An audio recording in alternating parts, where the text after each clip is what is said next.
नमस्कार दोस्तों। तो कैसे हो आप सभी? आई थिंक अच्छे ही होंगे। एंड आज का जो वीडियो रहेगा आपके लिए इम्पोर्टेंट है। एंड वीडियो को स्टार्ट करने से पहले मैं आपको कुछ एक बातें बताना चाहता हूँ कि जो आपके लिए बहुत ज़्यादा इम्पोर्टेंट है।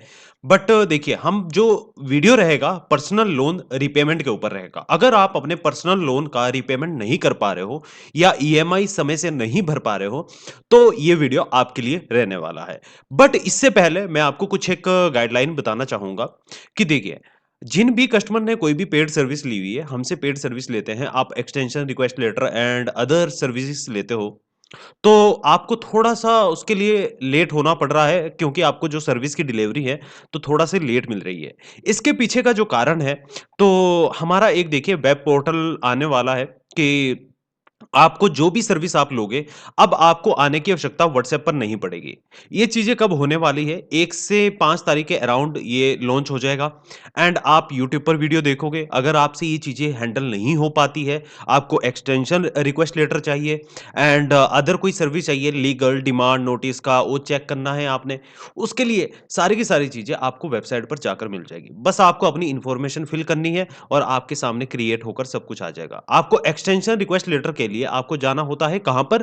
व्हाट्सएप पर जाना होता है, सर्विस आपको लेनी पड़ती है, पेमेंट का इश्यू एंड ऑल ये सारी की सारी चीज़ें। बट अब आपको कहीं भी जाने की आवश्यकता नहीं पड़ेगी। आपको सिर्फ जाना है वेबसाइट पर, पेज पर आप जाओगे, उस पर अपनी डिटेल फिल करोगे, क्लिक करोगे और आपके सामने 1 से 2 सेकंड में जनरेट होकर आपके पास आ जाएगा वो। जैसा आप चाहोगे प्रोफेशनली एंड ये सारी की सारी चीज़ें आपको आसानी से मिल जाएगी। अब आपको इंतज़ार भी नहीं करना पड़ेगा 24 घंटे का। आपको कहा जाता था कि देखिए आप सर्विस ले रहे हो, लीगल सर्विस ले रहे हो, तो इसमें आपको 24 से 48 घंटे का टाइम पीरियड लगता है, सैटरडे, संडे ऑफ होता है एंड फिर आपको सर्विस नहीं मिल पाती है। आपको कहीं भी जाने की आवश्यकता नहीं पड़ेगी। आपको किसी और आपका कोई भी नोन पर्सन हो, जानने वाला, किसी को कोई आवश्यकता पड़ती है, तो आप उस वेबसाइट पर जाकर अपनी इन्फॉर्मेशन दोगे और आप अपना जो भी आपकी सर्विस रहेगी, वो आपको अलॉट हो जाएगी। तो आपको अब कहीं भी जाने की आवश्यकता नहीं पड़ेगी, आपको किसी और वीडियो देखने की आवश्यकता नहीं पड़ेगी, आपको कहीं भी डिमांड नोटिस, उसका रिप्लाई आपको कैसे करना है, उसके लिए आपको फॉर्मेट्स मिल जाएँगे। आपको लीगल नोटिस के लिए आपको फॉर्मेट्स मिल जाएँगे एंड आपको कोई भी रिप्लाई करना है, एप्लीकेशन लिखनी है, वो आपको खुद ही लिख कर मिल जाएगी। बस आपको अपनी सिर्फ़ और सिर्फ़ इन्फॉर्मेशन उसमें डालनी है और वो भी आपको बताया जाएगा कि आपको क्या-क्या उसमें फ़िल करना है, इंग्लिश में, हिंदी में, आपकी लोकल लैंग्वेज कोई-सी भी हो एंड ये सारी की सारी आपको ऑटो जनरेटेड मिल जाएगी। तो अब से आपकी जो टेंशन है एक्सटेंशन वाली एंड ऑल ये सारी की सारी खत्म होने वाली है। इसीलिए हमारी सारी की सारी जो टीम है, अभी काम कर रही है, आईटी सेक्टर की हमारी टीम काम कर रही है एंड आप जानते होंगे कि जो ये फाइनेंस कैटेगरी है, ये सिर्फ़ और सिर्फ़ आपके लिए है एंड बाय प्रोफेशनल ये हमारी चीज़ें नहीं है। क्योंकि बाय प्रोफेशनल हमारा आईटी सेक्टर है एंड जो ये फाइनेंस है, ये आप लोगों के लिए है एंड हम चाहते हैं कि आपको फास्ट सर्विस मिल सके एंड आपको भटकने की भी आवश्यकता ना पड़े और आपकी जो प्रॉब्लम है, वो इंस्टेंट सॉल्व हो जाए। ठीक है? तो देखिए, हम वापसी आ जाते हैं। आपको मैंने जो इन्फॉर्मेशन देनी थी वो मिल चुकी होगी आई थिंक एंड आप वीडियो भी देख रहे होंगे। बट हम करते हैं अब पर्सनल लोन रिपेमेंट के रिगार्डिंग आपको मैं बताता हूँ कुछ एक पॉइंट कि हमने पैसा नहीं दिया, आपके कमेंट रहते हैं, प्रॉब्लम्स एंड ऑल ये सारी की सारी चीज़ें रहती हैं। तो देखिए, पर्सनल लोन का रीपेमेंट नहीं करने पर क्या होगा एंड अगर नहीं भी दिया तो भी क्या होगा एंड क्या-क्या प्रॉब्लम आपको फेस करने को मिल सकती है, ये भी आपके लिए बहुत इंपॉर्टेंट है। पर्सनल लोन के पैसे नहीं देने हैं, ये बात बिल्कुल सच है और इसके पीछे का रीज़न है कि आपको क्यों नहीं देने हैं। आपके पास देखिए, अगर लोन रिकवरी एजेंट जब आप डिफ़ॉल्टर लिस्ट में चले जाते हो, आपकी ईएमआई मिस हो जाती है, उस समय पर आपको कोई भी पेमेंट नहीं करना है। अगर कोई भी कंपनी, एनबीएफसी कंपनी या कोई भी बैंक आपके साथ इल्लीगल एक्टिविटी करता है या आपको परेशान करता है, मेंटली टॉर्चर करता है, तो आपको पैसे देने की आवश्यकता नहीं है। ये मैं क्यों कह रहा हूँ? क्योंकि देखिए, अगर कोई भी आरबीआई की गाइडलाइन है, अगर कोई भी एनबीएफसी कंपनी या बैंक ऐसा काम करता है, आपके ऊपर मेंटली प्रेशर डालता है, आपके घर पर आकर कोई आपको प्रताड़ित करता है, तो उस केस में आपको फंड देने की आवश्यकता नहीं है। ये केस देखिए आपको क्या करना है, आपको पैसे देने से बिल्कुल इनकार कर देना है, आपके पास डाटा होना चाहिए। कोई ऐसे आपके साथ मिसबिहेव कर रहा है, तो ये आपके पास डाटा होना बहुत ज़रूरी है, तो ये आप ध्यान में रख लीजिएगा। ठीक है।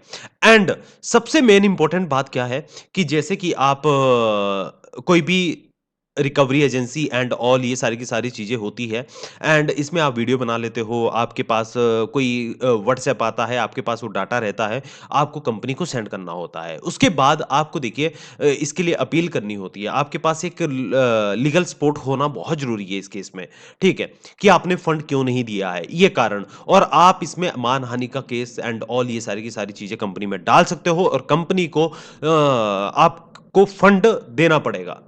कंपनी को देना पड़ेगा, आपको नहीं देना पड़ेगा। आपके लोन का पैसा भी वही देगी, वही कंपनी अपनी लोन का पैसा देगी और आपको भी देना पड़ेगा। तो इस तरीके से ये चीज़ें होती है, ठीक है? ऐसा नहीं है कि देखिए सबको कोई पैसे देने की आवश्यकता नहीं है, वैसे तो आपको देना पड़ेगा, बट ये चीज़ें होती है। पर्सनल लोन ईएमआई नहीं दी तो क्या होगा? देखिए सबसे पहले अगर आपने ईएमआई नहीं दी, तो 3 से 4 महीने तक तो आपको 3 से 4 महीने तक तो आपको जो रिकवरी एजेंसी है, उनकी प्रताड़ना को झेलना पड़ेगा। मल्टीपल कॉल को जो आपको कॉल आएगी, उनको भी झेलना पड़ेगा। इल्लीगल एक्टिविटी जो आपके ऊपर होगी, इनको भी झेलना पड़ेगा। 3 महीने बाद आपके पास नोटिस आना स्टार्ट हो जाएगा। पहला नोटिस आएगा, दूसरा आएगा, तीसरा आएगा और लास्ट में आपको कोई भी कोर्ट का समन आ सकता है। बट ये तभी होता है अगर आपका ईसीएस बाउंस हो रहा है या आपने चेक दिया हुआ है, कोई इस तरीके से अगर होता है। तो इसके अकॉर्डिंग ये प्रावधान है। बट ऐसा कुछ नहीं होता है।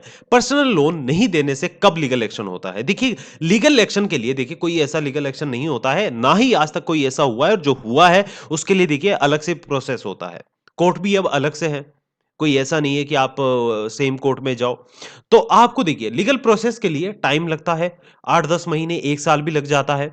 बाकी इतनी जल्दी नहीं होता है और लोन के केस में लास्ट में जाकर सेटलमेंट ही होता है, बाकी और कुछ नहीं होता है। पर्सनल लोन रिकवरी एजेंट को कैसे हैंडल करें? ये बहुत इंपॉर्टेंट आपका क्वेश्चन है और आप बार-बार पूछते हो, बट आपको इसका जवाब नहीं मिलता है। देखिए, पर्सनल लोन को देखिए अगर आपके रिकवरी एजेंसी है, तो देखिए सबसे बड़ी जो आप गलती करते हो, आपको बार-बार व्हाट्सएप आता है, आपको व्हाट्सएप पर कोई भी रिप्लाई नहीं करना होता है। वैसे तो देखिए डिजिटल आपको देखिए इस तरह से रिकवरी कर सकते हैं, बट आपने अगर कंपनी से टाइम माँगा है, एक्सटेंशन भेजा है, बात की है, तो आपको इस कब किसी भी चीज़ की आवश्यकता नहीं है। पर्सनल लोन की मैं बात कर रहा हूँ। आपको किसी का कोई बात करने की आवश्यकता नहीं है। आप क्या करते हो, आप व्हाट्सएप पर गए, व्हाट्सएप पर वो आपने सीन किया, जी नहीं मैंने तो रिप्लाई ही नहीं किया है और उसका स्क्रीनशॉट लेकर भेज देते हो। ये तो थोड़ा-सा नॉनसेंस वाली बातें हो गई है ना। तो आपको ऐसा बिल्कुल भी नहीं करना है। आप व्हाट्सएप बंद कर दो कुछ दिन तक। आप कहते हो कि हमारे पास एक सिम है, दूसरी ले लो।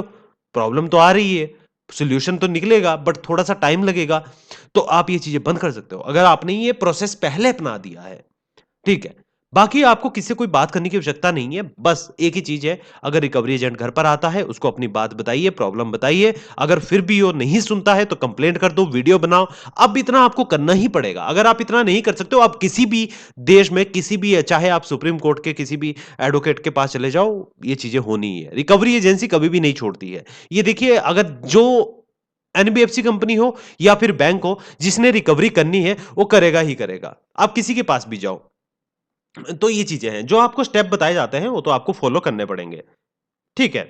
एंड इस तरीके से ये चीज़ें होती हैं, बाकी आपको कोई ऐसा टेंशन लेने की कोई आवश्यकता नहीं है एंड घबराने की भी कोई ऐसी आवश्यकता नहीं है, हर एक चीज़ का आपको सॉर्ट आउट मिल जाएगा। आराम से थोड़ा अपने दिमाग को शांत रखो, इतना घबराने की आवश्यकता नहीं है, कॉल आ रहा है, मत उठाओ, सिम स्विच ऑफ कर दो, ठीक है? 3-4 महीने बाद जब पैसा होगा तब ऑन कर देना, ठीक है? ऐसी है जब आपकी देखिए देने की नीयत जब इंसान की होती है तो कोई दिक्कत नहीं है, बस मेंटली आपको परेशान नहीं होना है।